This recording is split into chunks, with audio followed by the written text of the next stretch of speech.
Once again, back at Danvers High School, and Coach, another Player of the Week, and this time a huge game against Lynn Classical for you guys.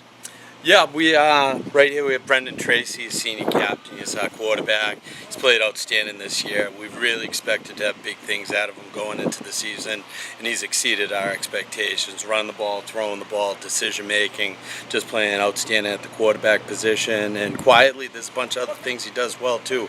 Kind of got his break as a special teams and defensive guy, and he hasn't really forgot about those units either. And he's someone down the road we might be using a little bit here and there, but just a good all-around athlete. Has done a great job at quarterback, great kid, and really has been a driving force behind our offense this Sounds year. like a lot of responsibility, Brendan, and you know, you got Matt, you got all the weapons you talked about last week. What was this game like against Classical? What's a highlight or a turning point for you guys? What was a big play for you guys?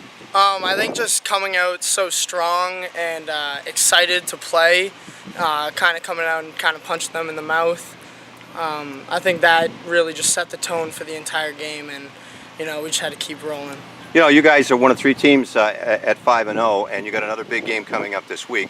I want to ask you something without no preparation for this one, but you know, from the time you were a freshman till now, what's one of the big things you've learned about playing football at Danvers High School, either as a captain, as a quarterback, or just as a player in general? What's one thing that comes to mind that you didn't know before and you do now? I would say probably the amount of hard work and effort that you have to bring every day to kind of compete with yourself from past days, trying to get better every day. It's really just coming out and giving it our all. You know, there's competition against the competition. Is there competition within your locker room as well? In other words, when you're in the weight room, do you guys push one another, or when you're on the field, do you kick each other if someone gets lazy? Yeah, definitely. I mean, we try to minimize all the mistakes that we can, and you know, we just want to push each other all to get better as a unit. All right, can you name somebody, can you give a shout out to somebody maybe that you haven't mentioned before that you count on? We talked about your center last week.